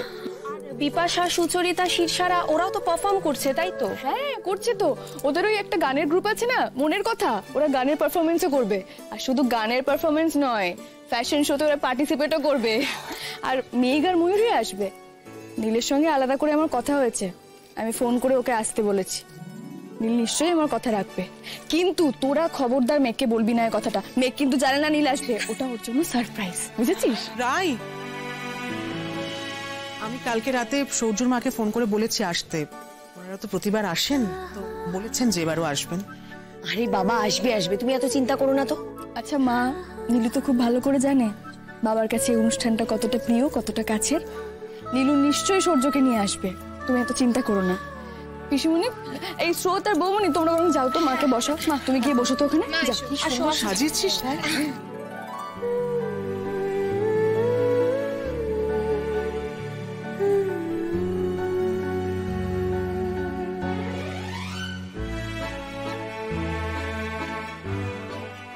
বাবা, তোমার ছবির সামনে পিঠে নিবেদন করে তবে আমি মুখে দেব। তুমি নিশ্চয়ই দেখছো এই উৎসব। জি5 ডাউনলোড করুন আর সব এপিসোড দেখুন একদম ফ্রি। মিস হবে না আপনার পছন্দের টিভি শো। দেখুন জি5 অ্যাপে একদম ফ্রি। এটা দেখি বিরাট আয়োজন করেছে মা। হ্যাঁ, তা কি কি পিঠে হচ্ছে শুনি শুনি। দুধ পুলি, রসবড়া, পাটিসাপটা, গোকুল পিঠে, আজকে পিঠে, সাজের পিঠে, ননেল গুড়ের পায়েস, ডালের পিঠে। বাপরে বাপরে বাপ, তোদের সব নাম সব মনে পড়িয়ে দিলে গো। তোমার কাছে এই সমস্ত পিঠের নাম শুনে না আমার সেই আমার ছেলেবেলাকার স্মৃতি সব মনে পড়ে গেল জানো। হ্যাঁ, সে সমস্ত কত কি জানো জানো জানো আমার ঠাকমা তিনি যা পায়েস রান্না করতেন আর পিঠে বানাতেন, আহা সে স্বাদ এখন আমার মুখে লেগে আছে গো, এখনো মুখে লেগে আছে। এখন বাড়ির মেয়ে বৌদির সময়ের খুব অভাব। এখন তো এই জন্য ঐতিহ্যগুলো আস্তে আস্তে হারিয়ে যাচ্ছে। এখন পৌষ সংক্রান্তি মানেই বাড়িতে শুধু পাটিসাপটা আর পায়েস হয়, ব্যাস এটুকুই। আমাকে তো আমার শাশুড়ি মা নিজের হাতে সব পিঠে পুলি বানানো শিখিয়েছিলেন। তোমার দাদা খেতে ভালোবাসতো যে। এখন মনে পড়ে ছোটবেলায় সংক্রান্তি আসার আগেই দাদার কি অবস্থা হতো। বাড়ির মা, কাকিমা, জেঠিমা সবাই মিলে পিঠে বানাতে লেগে যেত। নলেন গুড়ের সেই গন্ধ, সিদ্ধ পিঠে বানানোর সঙ্গে সঙ্গে টপার টপ মুখে পুড়ে দিতাম আমরা। কি হয়েছে জানেন তো, এখনকার মেয়েরা তারা না ওই সমস্ত ঝামেলার কাজে ঢুকতে চায় না। ওই রান্না বান্নাটা করে কিন্তু ওই সমস্ত ঝক্কির কাজ পারে না আর কি। আমরা কি করতাম, আমরা তো সেই ছেলেবেলাতে ওই মা জেঠি তাদের সাথে কোমরে কাপড় বেঁধে লেগে যেত। ওই যে নারকেল করছে ওই রকম নারকেল কোড়া, চাল বাটা, ডাল বাটা, চালের গুঁড়ি করা সব করতুম গো। সে করতে করতে বাবা এমন ভাবে তাকাচ্ছে দেখো, না না পিঠে গড়াতুম না, তখন হাতে পিঠে তেমন ভাবে আসতো না গো। হার মানিনি, এই যে পরে কিন্তু সব শিখে নিয়েছিলাম, শুনে রাখো। আর ওই তুমি কখনো খাবে না, তোমরা কখনো পাবে না, তোমরা জানবেই না। গিলাস গিলাস খেজুরের রস, টাটকা খেজুরের রস, বুঝলে না তো? আহা হা, সে স্বাদ তোমরা কোথায় পাবে গো? ফিরে এসো। কোথায়? বলছি এখানে ফিরে এসো। কেন? এমন পুরনো কথায় চলে গেছো যে প্রেজেন্ট টাইমে ফিরতেই পারবে না। দেখুন দেখুন দেখুন, বৌমার কথা শুনুন। আচ্ছা বলবো না। আচ্ছা ঠিক আছে, ওই অনেক কথা বলছিস তুই অনেকক্ষণ ধরে। বলবে, বুঝলেন তো? বল দেখি কি বলবি। বলছি এতক্ষণ ধরে তো এত কথাবার্তা হচ্ছে, পিঠাখানা তো খেতে হবে, কিন্তু নাচ গানটা কখন হবে একটু শুনি। হবে তো আর খানিকক্ষণের মধ্যেই হবে পুতুল দিদি। এই যে বুঝলাম তো, বুঝলাম সব কথা বুঝলাম। গান হবে, নাচ হবে, খাওয়া হবে, ফাংশন হবে, কিন্তু বানানোটা কখন হবে, আসল কাজটা কখন হবে শুনি। দেখি চলো দেখি, দেখাও দেখি আমাকে। এই যে উঠুন দেখি, আপনারা একটু উঠুন দেখি, কিছু মনে করবেন না। উঠুন, আমরা একটু বানাই এবার। আপনারা তো অনেকক্ষণ বানালেন। নীলু এখনো এলো না? ও তো আগেই চলে আসতে পারতো, নাকি সূর্যর সাথেই আসবে? ফোন করবো একটা। না থাক, আর একটু দেখি। নীলু যে আসবেই সেটা আমি জানি। জি5 ডাউনলোড করুন আর সব এপিসোড দেখুন একদম ফ্রি। মিস হবে না আপনার পছন্দের টিভি শো। দেখুন জি5 অ্যাপে একদম ফ্রি।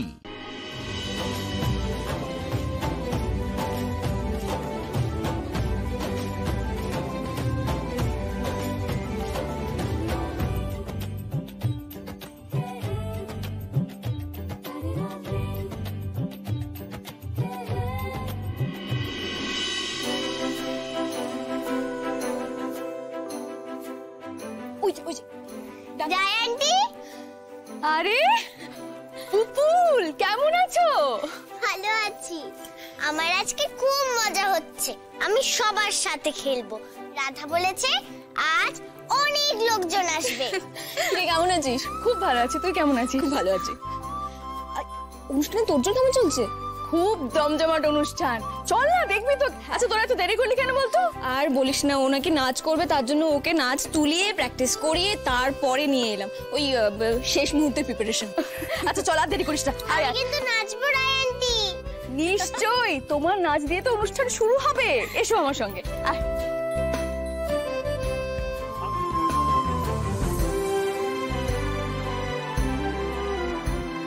পিঠে এই শব্দটার সঙ্গে ছোটবেলা থেকেই আমাদের আনন্দের আর দুঃখের সব রকমের স্মৃতি আছে।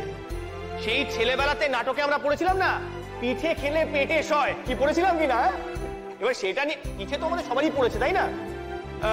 সেটা ছাড়াও পৌষ সংক্রান্তির দিন গোটা বাড়ির সবাই একসঙ্গে বসে পিঠে বানাচ্ছে আর বাড়ি ম ম করছে পিঠের গন্ধে। এই স্মৃতিটাও সবার মনে উজ্জ্বল, তাই তো? কি তাই তো?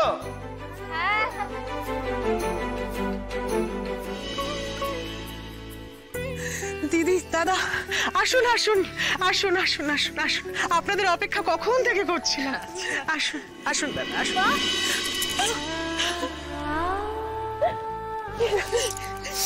থাক থাক মা, ভালো আছিস? পিসিমণি, পিসিমণি, থাক থাক থাক, কেঁদো না বৌদি, কেঁদো না, অনেক লোকজন আছে। এই টিকলু, শুনতে পাচ্ছ? অঙ্কিতা এসেছে, আমার ওর গান খুব ভালো লাগে, চলো। নীলু, নীলু, নীলু, কেমন আছিস?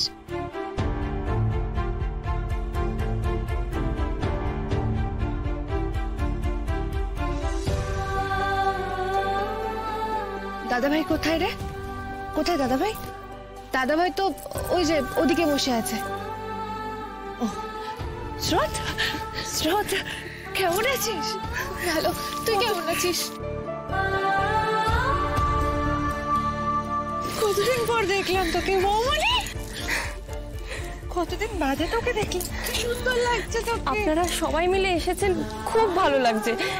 আসুন সবাই মিলে ভেতরে আসুন।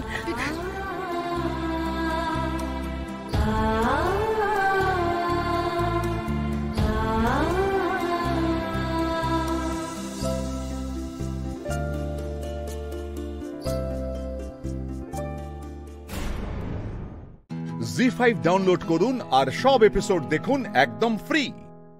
মিস হবে না আপনার পছন্দের টিভি শো, দেখুন জি5 অ্যাপে একদম ফ্রি। মেঘ, বৈরু, তোমরা এসেছো? কেমন আছো? ভালো আছো?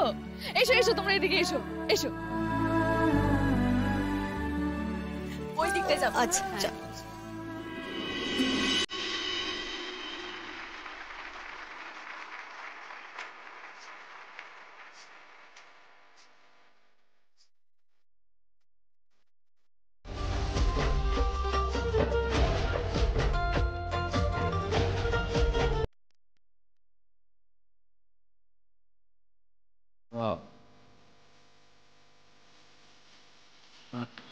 বলছিলাম মেন স্টেজটা কি এদিকে? থ্যাংক ইউ, খুব ভালো হচ্ছে।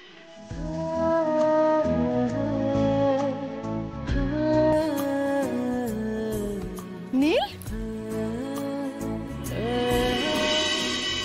তুমি এসেছো? এত দেরি করলে কেন?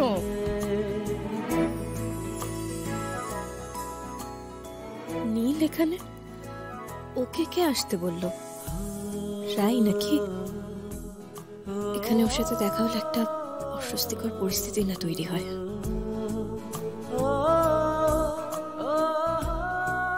মেঘ, নীল এখানে কি করছে? ওকে তুই ডেকেছিস নাকি? তুই খুব ভালো করে জানিস আমি ওকে এখানে ডাকবো না। রাই ডেকেছে হয়তো, আমি কি করে জানবো? বসে এখানে।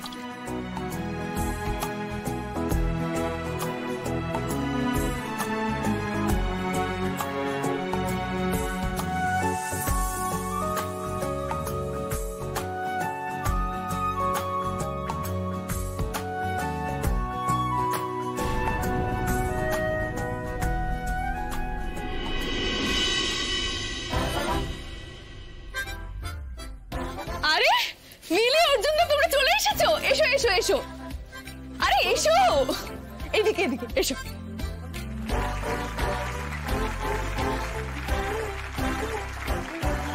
ভেবেছিলাম কি না কি প্রোগ্রাম হবে, আসবো না। আসলে আমরা তো এরকম প্রোগ্রামে কোনোবার আসিই না, কিন্তু এবারে বাবা এমন ভাবে বললেন, ভালোই করেছি বলো এসে। ম্যানেজমেন্ট কিন্তু দারুণ করেছে। হ্যাঁ তাই তো দেখছি, চারিদিকে একদম পিঠের গন্ধে মাতোয়ারা।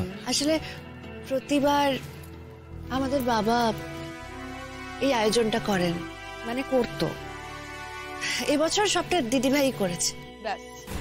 যেই সুযোগ পেয়েছে অমনি দিদির গুণগান গাওয়া শুরু করে না, মানে প্রত্যেকবার বাবার সঙ্গে দিদিভাই থাকতো তো সব সময়, তাই ও জানে সবটা, তাই বললাম। এত লার্জ স্কেলে অ্যারেঞ্জমেন্ট করা, এত বড় বড় আর্টিস্টদের নিয়ে আসা, এগুলো সব তোমার ওই মিডল ক্লাস দিদি করেছে, এটা আমাদের বিশ্বাস করতে হবে। দেখো, বিশ্বাস না করলে তো কিছু বলার নেই। এখানে যে কাউকে জিজ্ঞেস করে দেখতে পারো, সবাই বলে দেবে। তাছাড়া কারো ক্লাস নিয়ে কাউকে জাজ করাটা আমার মনে হয় না উচিত। কে কি পারে না পারে সেটা তো তার ক্লাস দেখে বোঝা যায় না, তাই না? নীলু শোনো, আমাকে তুমি একদম কথা শোনাবে না, হ্যাঁ? আমি কিন্তু এখান থেকে স্ট্রেট উঠে বেরিয়ে চলে যাব। অসম্মান তোমাদেরই হবে। জি5 ডাউনলোড করুন আর সব এপিসোড দেখুন একদম ফ্রি। মিস হবে না আপনার পছন্দের টিভি শো, দেখুন জি5 অ্যাপে একদম ফ্রি। এমনি সব ঠিক আছে তো? ওই দিকটা একটু ফাঁকা ফাঁকা লাগছে, তোরা একটু ওই দিকটা চলে যা। আপনার এখানটা থাকো, ঠিক আছে? বাহ, সুন্দর হয়েছে কিন্তু। আরে সোমরাজ দিদি, এসো এসো। কি মিষ্টি লাগছে। আমাদের অনেকটা দেরি হয়ে গেল না, অনুষ্ঠান শুরু হয়ে গেছে তো। না না, তেমন কিছু দেরি হয়নি। তোমরা যে তোমাদের ব্যস্ত শিডিউল সামলে এসেছো, আমি খুব খুশি হয়েছি। আগে পিঠে খাবো, তারপর সব কথা। হ্যাঁ হ্যাঁ নিশ্চয়ই, পিঠের কাউন্টার তো ওইদিকে, চলো না। না না, আমাদের পারফরম্যান্স আছে তো, আগে পারফরম্যান্স তারপর পিঠে। আচ্ছা তাহলে চলো, চট করে ব্যাক স্টেজে চলো। চলো এসো এসো, এদিকে এসো।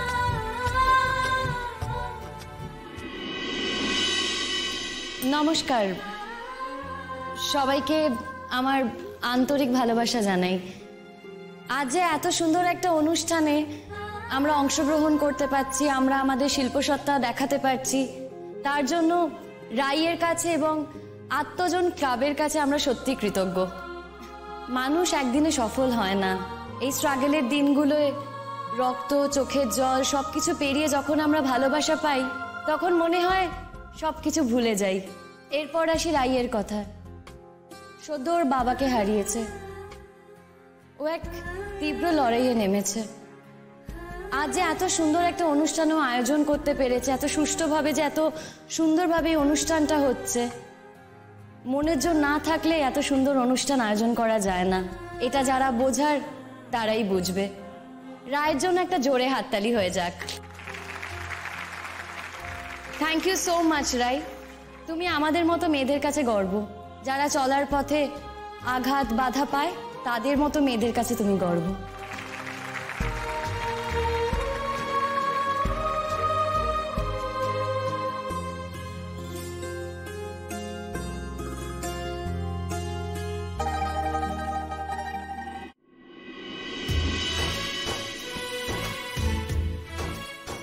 সৃজন দা, তুমি কখন এলে? এই তো জাস্ট এলাম। ও, তোমার অপেক্ষাই করছিলাম তো আমরা। এসো এসো। চলো চলো। আর বলছি পিঠে হয়েছে তো? সব হয়েছে, এসো না। রাই, তুমি প্লিজ কিছু মনে করো না, আমি না খেলবো না। আরে এটা তো একটা খেলাই, আর যদি পিঠে খেতে খেতে একটা গেম হয়ে যায় তাহলে কত অন্যরকম মজা হবে বলো তো। খেলো না প্লিজ, এটা আমার অনুরোধ, না বলো না। মেঘ যাও যাও যাও যাও, তাড়াতাড়ি যাও। এবারে শুরু করি আজকে সবথেকে ইন্টারেস্টিং পর্বটা। দেখা যাক সবচেয়ে কম সময়ে কে সবচেয়ে বেশি পিঠে পুলি খেতে পারে। 3 মিনিট সময়, তোমাদের সময় শুরু হচ্ছে এখন থেকে।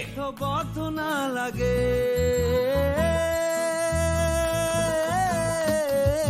কিসের ভালোবাসা যদি বদ্ধ না লাগে, বুক ভরা প্রত্যাশা যদি তোকে নিয়ে না জাগে, রাগ হলেও নতুন করে কাছে ফিরে আসবো। তোদের মধ্যে সব অস্বস্তি দূর করে দেবো একদিন, আর কোনো দূরত্ব থাকবে না তোদের মধ্যে। আরে তাড়াতাড়ি কর তোরা। Time up, time up. আমি তো রীতিমতো অভিভূত কাপলদের দুর্দান্ত কেমিস্ট্রি দেখে। কিন্তু হ্যাঁ, এই 3 মিনিটের মধ্যে কোন কাপল সবচেয়ে দ্রুত প্লেট ফাঁকা করতে পেরেছে সেটা দেখে নেওয়ার পালা। এবং আজকের রেজাল্ট বলছে সবচেয়ে দ্রুত খেয়ে প্রথম স্থান অধিকার করছে নীলাঞ্জনা শৌর্য। জি5 ডাউনলোড করুন আর সব এপিসোড দেখুন একদম ফ্রি। মিস হবে না আপনার পছন্দের টিভি শো, দেখুন জি5 অ্যাপে একদম ফ্রি।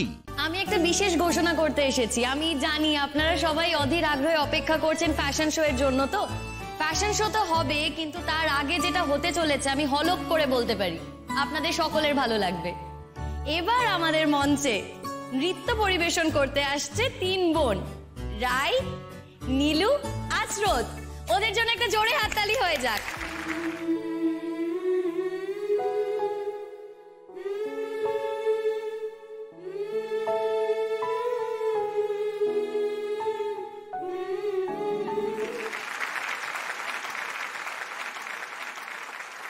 চমকের পর চমক, এত দুর্দান্ত নৃত্য পরিবেশনের পর এবার থাকবে ফ্যাশন শো। কিন্তু 1 মিনিট, এটা আর 5টা সাধারণ ফ্যাশন শো এর মতো নয়। এখানে রয়েছে সেকাল আর একালের মেলবন্ধন।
সবাইকে অনেক অনেক ধন্যবাদ এই অনুষ্ঠানে আসার জন্য, এই অনুষ্ঠানের অংশ হওয়ার জন্য। আমি সত্যি ভীষণভাবে আপ্লুত আপনাদের সঙ্গে পেয়ে। আমি জানি নিশ্চয়ই বাবা সবটা দেখছেন, সবটাই হলো, শুধু আর একটা কাজ বাকি। প্রতি বছর বাবা কিছু দুস্থ শিশু আর গরিব মানুষদের পিঠে খাওয়ান, জামা কাপড় দেন আর সেই বাচ্চাগুলোর লেখাপড়ার দায়িত্ব নেন। বাবার সেই আদর্শ মাথায় নিয়ে এই বছর থেকে বাবার সেই দায়িত্বটা আমি পালন করতে চাই। তোমরা চলে এসো।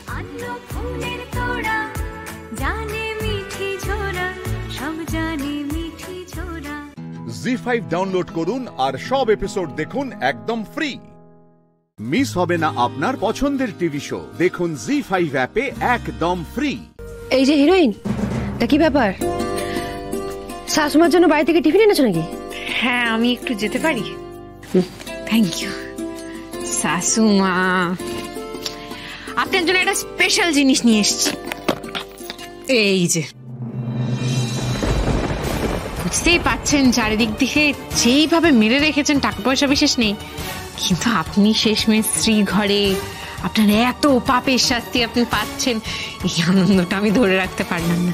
এই নিন পিঠা খান। চলে যাও, আমি চিরকাল এখানে পড়ে থাকবো না তিতির, তখন এই পিঠে তোমার পেটে সইবে না। চলে যাও। ঠিক ঠিক ঠিক ঠিক ঠিক, আপনি তো এখন আমাকে হুমকি দেবেনই, কিন্তু আমার না একটা জিনিস ভেবে এত ভালো লাগছে, আজকে সবার পৌষ সংক্রান্তি আর আপনার শিরে সংক্রান্তি। এই মেয়ে, তোমাকে একটু ভালোবাসি মানে তুমি এটা মনে করো না যে তুমি এখানে সে ঝামেলা করবে। এদিকে এসো, দেখি কি এনেছো, এসো।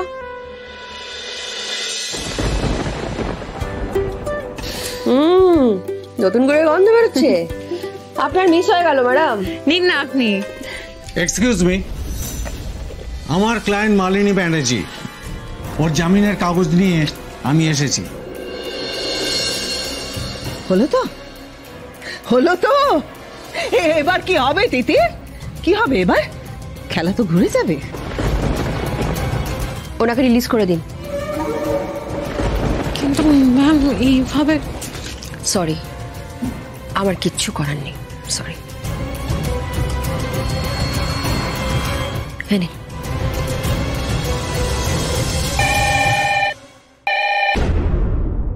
হ্যালো, বলেন কি? এ তো সোনায় সোহাগা, থানায় রত্ন এসেছে তো। রাখুন রাখুন, এই দাঁড়াও দাঁড়াও দাঁড়াও, ওনাকে রিলিজ করা যাবে না। ইন্সপেক্টর আমাকে এখনো আটকে রেখেছেন কেন? কেন আটকে রেখেছেন? ছাড়ুন, ছাড়ুন আমাকে, ছাড়ুন। আরো দুটো কেসের জন্য আপনার নামে কমপ্লেন করেছে। সাইন ফরজারি, বেআইনিভাবে প্রপার্টি দখল নেওয়া, attempt to murder charge on mister Sujoy Banerjee, attempt to murder charge on Titir Banerjee. আরে এগুলো সবই তো প্রমাণ সাপেক্ষ ব্যাপার। এর জন্য কেন আমার মক্কেলকে বেল থাকা সত্ত্বেও জেলে আটকে রাখা হচ্ছে? এই কাজটা কে করলো? দেখুন মিস্টার সিনহা, কিছু অপরাধের প্রমাণ তো হাতে নাতেই পাওয়া গেছে, আর 5 নম্বর চার্জটা তো আপনি শুনলেনই না। আর সেটা হলো একজন প্রবীণ নাগরিকের উপর শারীরিক ও মানসিক নির্যাতন।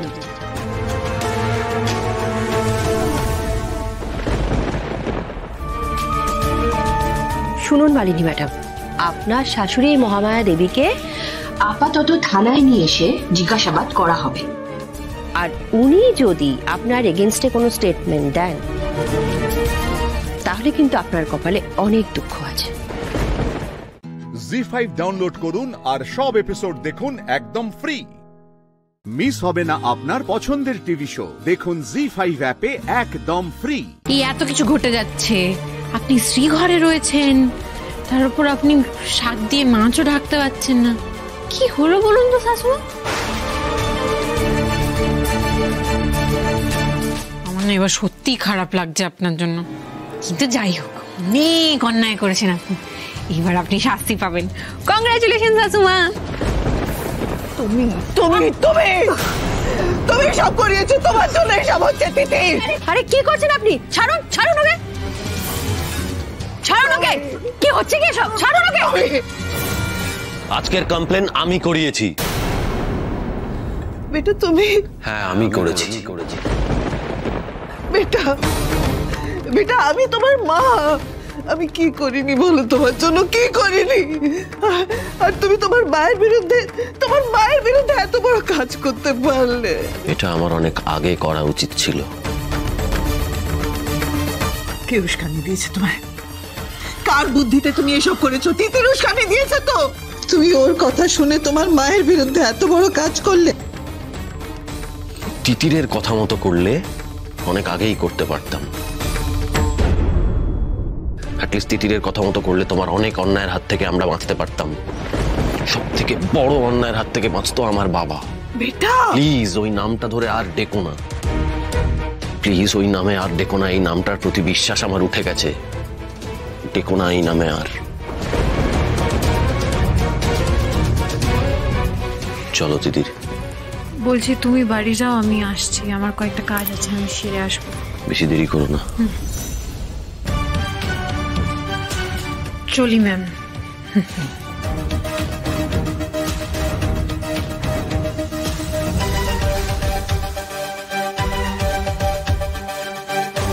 বাবা, এই হিরো তো দেখছি হেভি রোমান্টিক হয়ে গেছে। ম্যাডাম, আপনার কপালে কিন্তু খুব দুঃখ আছে।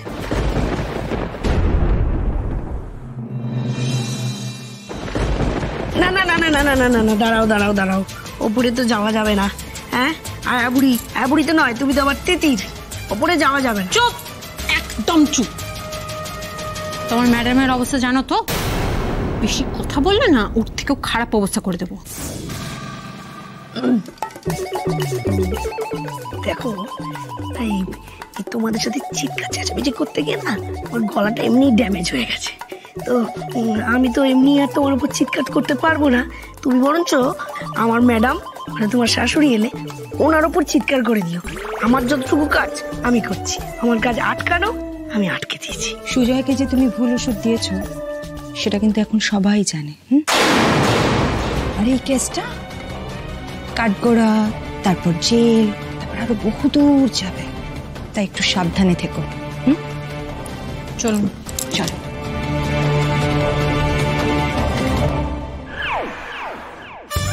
কি জ্বালায় পড়লাম রে!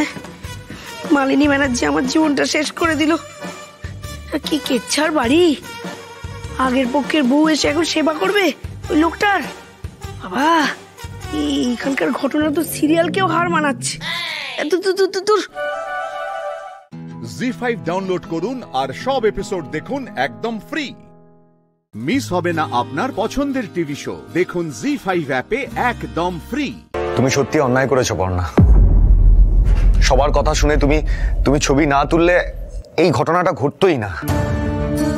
আমার কথা না শোনা, তারপরে যার সঙ্গে মানে যাকে জড়িয়ে এই ঘটনাটা ঘটলো তার সঙ্গে দেখা করতে চলে যাওয়ায় সবকিছু মিলিয়ে আমার মাথাটা গরম হয়ে গেছিল। পর্ণা, আমি তোমাকে অবিশ্বাস করি না, আমি তোমাকে ভালোবাসি, সম্মান করি। তোমার অসম্মান হলে সেটা আমারও গায়ে লাগে। এত কথা বলতে পারছো অথচ একটা সরি বলতে পারছো না। দেখো, যেখানে সরি বলার আমি ঠিকই বলি, কিন্তু এখানে কেন আমি সরি বলবো? পর্ণা, আমার শুধু এইটুকুই বলার, আমি উঠোনে যা যা বলেছি সেটা মন থেকে বলিনি। যাকে এইসব নিয়ে ঝগড়া করে আমি সময় নষ্ট করতে চাই না। আমি শুধু একটা কথাই বলতে এসেছি, যে কাজটা করেছে তাদের খুঁজে বের করতে হবে। সে তো বটেই সৃজন, কিন্তু আমি তো ভেবে ভেবে কোনো কুল কিনারা পাচ্ছি না। তবে একটা জিনিস আমি বুঝতে পারছি, জানো তো, যে এই কাজটা করেছে সে কিন্তু খুব ট্যাক্টফুলি, প্ল্যানফুলি কাজটা করেছে। দেখো, এইভাবে অন্য শরীরে আমার মুখ কেটে বসিয়ে দেওয়া, এটা কিন্তু খুব পাকা মাথার কাজ। পর্ণা, হ্যালো পর্ণা, বাড়িতে সব ঠিক আছে তো? হ্যাঁ অনুভব, দেখো আমি বুঝে গেছি তোমার কোনো দোষ নেই, কিন্তু যে দোষ করেছে তাকে তো খুঁজে বের করতে হবে। আচ্ছা, তুমি আমাকে ডিটেলসে বলো তো, ওখানে ছবি তোলার পর আর কি কি হয়েছিল? মানে ছবিটা আর কার কার কাছে গেছে? কারো হাতেই যায়নি। আমি তো ছবি তোলার পর ডিরেক্ট তোমাদের বাড়িতে গেলাম, ল্যাপটপে সবাইকে দেখালাম ছবিগুলো। দেখো, বৌদি ভাই ঠিক যতটা সুন্দর সেরকম সুন্দর ছবিগুলো। বলছি ল্যাপটপটা এখানে থাক, ব্যাগটা বেরোনোর সময় নিয়ে যাও। কিচ্ছু হবে, চলো তুমি আমার সঙ্গে। ব্যাস, তারপর আমার আর ছবিগুলোকে নিয়ে বসাও হয়নি। ঠিক আছে, থ্যাংক ইউ অনুভব।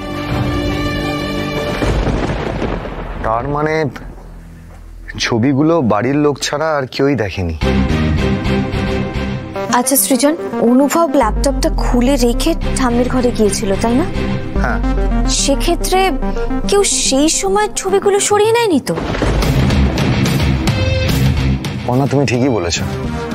দেখো, বাড়িতে তো আমাদের শত্রুর অভাব নেই, আর বড়দা বড় বৌদি তো সবসময় ওত পেতে থাকে আমাদের খারাপ করবে বলে। হ্যাঁ, কিন্তু এইভাবে আমার ছবি ল্যাপটপ থেকে সরিয়ে সেটাকে মর্ফ করে সব জায়গায় পোস্টার হিসেবে টাঙিয়ে দেওয়া, এত বড় একটা কাজ দাদার দিদি করলো। পর্ণা, ওরা সব করতে পারে। আমি জানি সৃজন, ওরা সব করতে পারে, কিন্তু এই কাজটা করতে গেলে বুদ্ধি লাগে। দাদার দিদির কিন্তু এত বুদ্ধি নেই। তার মানে নিশ্চয়ই এর পেছনে এমন একজন কেউ আছে যে দাদার দিদিকে শিখিয়ে দিয়েছে কি করে ল্যাপটপ থেকে ছবি সরাতে হয় আর এই পুরো প্রসিডিওরটা কিভাবে করতে হয়। কিন্তু সে কে কে কে হতে পারে সৃজন? ঈশা। জি5 ডাউনলোড করুন আর সব এপিসোড দেখুন একদম ফ্রি। মিস হবে না আপনার পছন্দের টিভি শো। দেখুন জি5 অ্যাপে একদম ফ্রি। বর্ষাকেও তো প্রফেশনাল হতে হবে, বর্ষাকেও তো জিনিসগুলো শিখতে হবে। ওর যখন রাগ হবে ও ব্যান্ড ছেড়ে দেবে, যখন রাগ হবে না আবার গাইবে, এরকম করে তো চলে না। এক দিদি বর্ষারই মুড শিফটিং এর উপর ডিপেন্ড করে তো আমি আমার ব্যান্ড চালাতে পারি না, তাই না? আমি তাই জন্যই জিনিয়াকে লিড ফিমেল সিঙ্গার হিসেবে নিয়েছি। সেই সময় লাকিলি জিনিয়া ফিরেছিল। আর বর্ষার কি হলো, আমাকে দেখে কেন ওরম করলো আমি বুঝতে পারছি না। এটা আমার কি দোষ? আমি সিরিয়াসলি বলছি ভাই, বুঝতে পারছি না। বাহ বিক্রম বাহ, মানে সবটাই ব্যান্ডকে ঘিরে।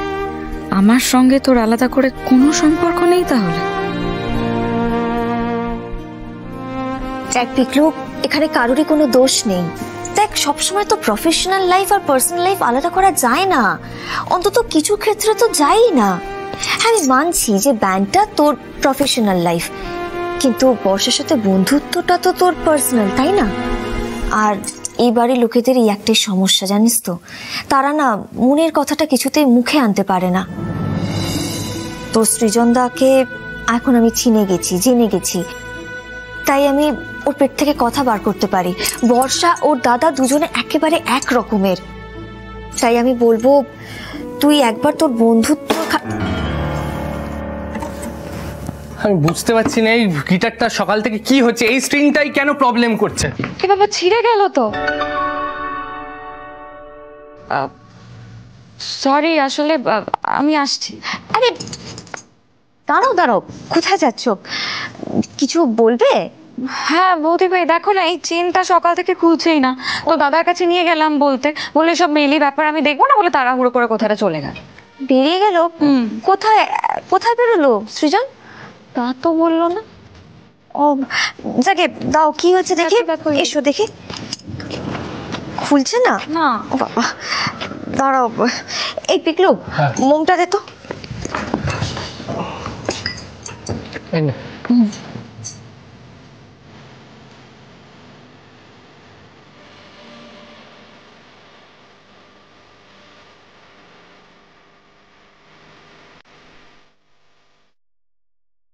সকাল সকাল সৃজন গেলটা কোথায়?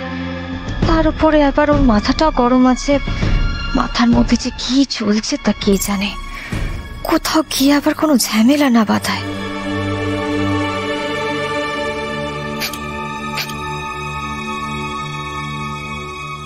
এই তো হয়ে গেছে, এই না। বলছি তোমাদের নিজেদের মধ্যে যাই নিয়ে ঝগড়া অশান্তি হয়ে থাকুক না কেন, সেটা মিটিয়ে নাও। আজকালকার দিনে কিন্তু মনের মতন বন্ধু পাওয়া খুব কঠিন, সহজে পাওয়া যায় না।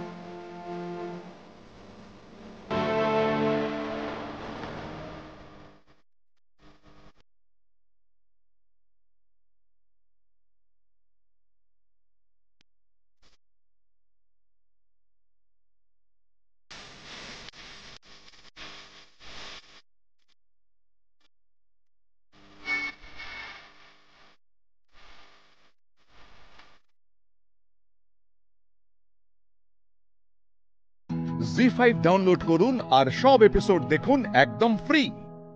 মিস হবে না আপনার পছন্দের টিভি শো, দেখুন জি5 অ্যাপে একদম ফ্রি। তমাল দাদা, তমাল দাদা, ও তমাল দাদা, এবার দরজাটা খোলো না। তমাল দাদা, দেখো জেঠুমনি সবার জন্য কি আনিয়েছে, ভেটকি ফ্রাই। তুমি খাবে না?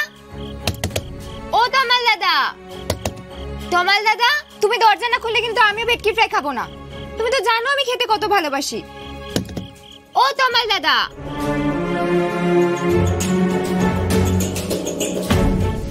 দরজাটাই তো খুলছে না, কি যে করি।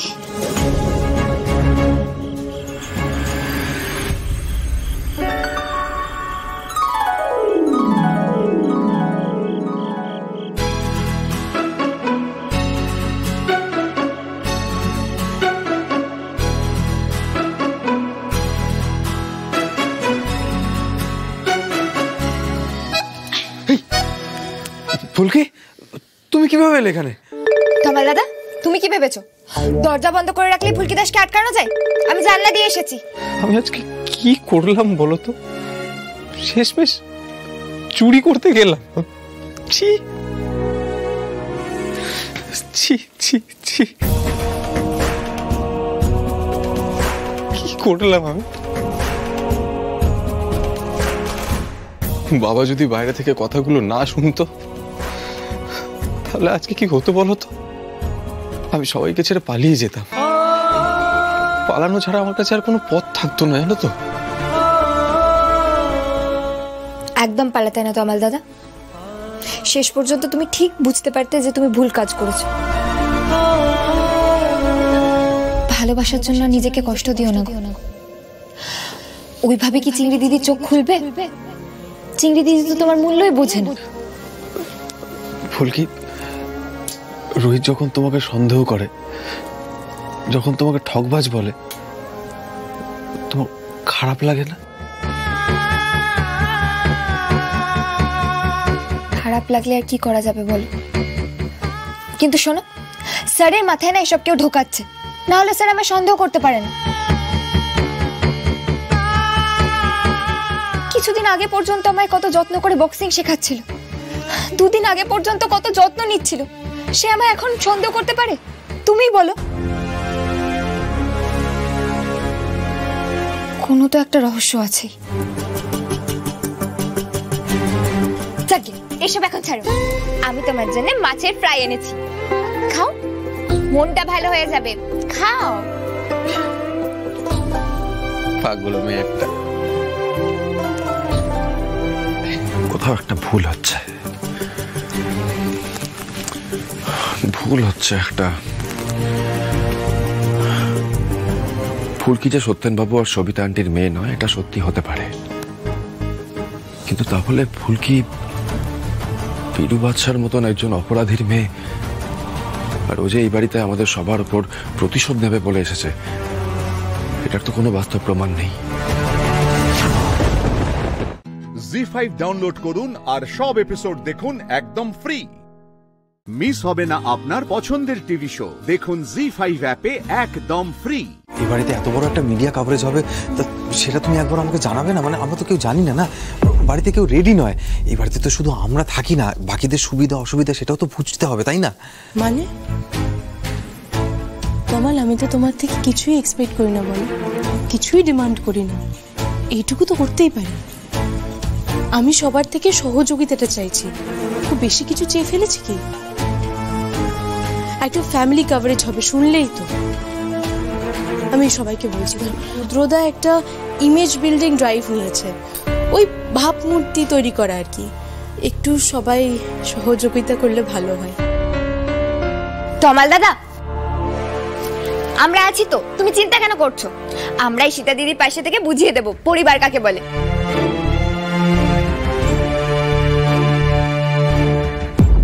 কি তাই তো? একদম তাই।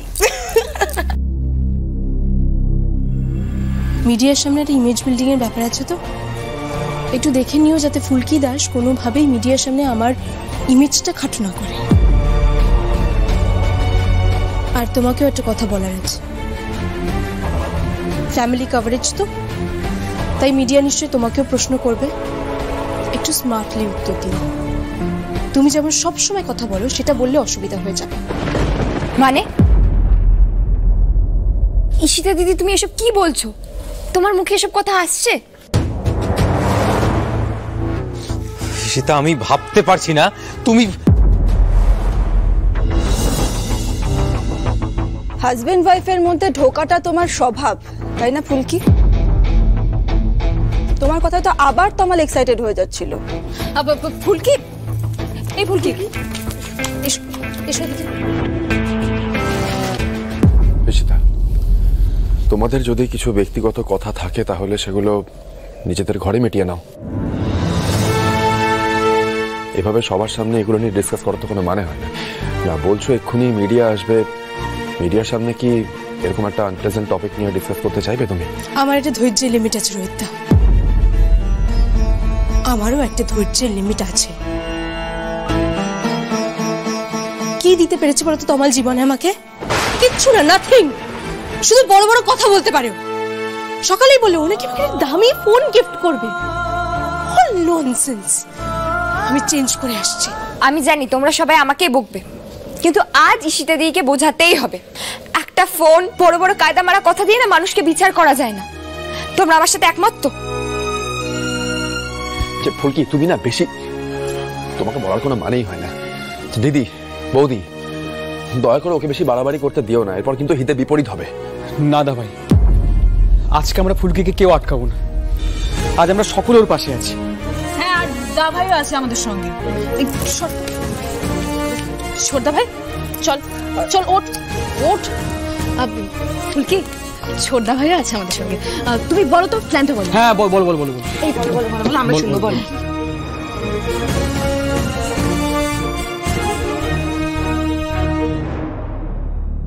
জি5 ডাউনলোড করুন আর সব এপিসোড দেখুন একদম ফ্রি।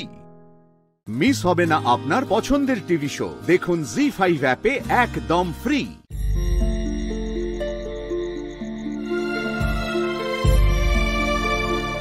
বাবা, তুমি এখানে একা একা কি ভাবছো? কিছু না কানাই, আকাশের ওই চাঁদটা দেখছি আমি। এত বড় আকাশে ওই চাঁদটা কেমন একা। বাবা, চন্দ্রদেব একা কোথায়? উনি তো আমাদের বৃন্দাবনের উৎসব দেখে আনন্দিত হয়েছেন, তাই চারিদিকে জ্যোৎস্না ছড়িয়ে দিচ্ছেন। আর তুমি এখানে উদাস হয়ে বসে আছো, কি হয়েছে বাবা? আমার কথা বাদ দে, তুই তোর কথা বল। কেমন কাটলো উৎসব? আমার রঙের উৎসব তো খুব ভালো কেটেছে বাবা। আমি আমার সব আপনজনদের রং মাখিয়েছি।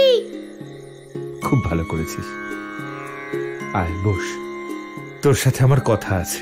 হ্যাঁ হ্যাঁ বাবা, আমিও তোমার সঙ্গে অনেক গল্প করতে চাই।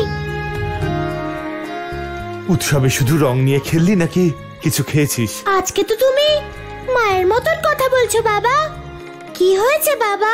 কিছু না কানাই, বৃন্দাবনবাসীদের সমস্যার সমাধান করতে করতে আমি সময়ই পাই না যে তোর সঙ্গে কিছু সময় কাটাবো। কানাই, তোকে একটা কথা জিজ্ঞেস করব? এই যে তোকে আমি সবার সামনে বকি, তাতে তোর খারাপ লাগে না তো? খারাপ তো তখন লাগতো যদি তুমি আমার ভুল হলেও আমাকে না বকতে। মা বাবার বকা তো আসলে আশীর্বাদ। হ্যাঁ, কিন্তু বড়দেরও তো বোঝা উচিত যে ছোটদের চাহিদা কি, কারণ এই শৈশব তো আর ফিরে আসবে না। তুই এক কাজ কর, কাল থেকে তোর যা মনে হবে তুই তাই করিস, কারণ একমাত্র তুই প্রসন্ন থাকলেই আমিও প্রসন্ন থাকবো। বাবা, এ তুমি কেমন কথা বলছো? আমার মতো ভাগ্যবান পুত্র তো এই সমগ্র সংসারে আর নেই।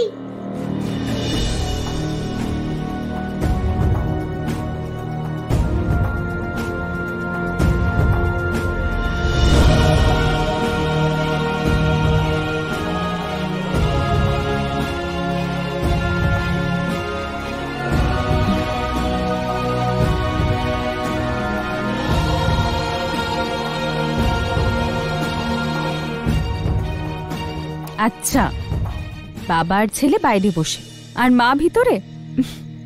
আমি কখন থেকে আপনাদের খুঁজছি। মা, কখনো কখনো বাবা ছেলেরও গল্প করা উচিত। আচ্ছা, মনে হয় তোর মাথায় এখনো রঙের উৎসবই ঘুরছে। এক তো না জানি কোথা থেকে ঘুরে এলি, তার উপর বড় বড় কথা বলছিস। চল ভিতরে চল। এবার আমাকে আমার মায়ের কথা তো শুনতেই হবে, তাই না? কানাই, আমি জানি যে তুই কোথায় গিয়েছিলি। তুই গিয়েছিলি তোর মা দেবকীর কাছে, আমি সব জানি। কিন্তু তুই তো ভগবান বিষ্ণুর অবতার, সংসারে কত লীলা রচনা করিস। সৌভাগ্য তোর নয় রে কানাই, এই সৌভাগ্য তো আমার যে আমি সাক্ষাৎ ভগবান বিষ্ণুকে আমার পুত্র রূপে পেয়েছি। জি5 ডাউনলোড করুন আর সব এপিসোড দেখুন একদম ফ্রি।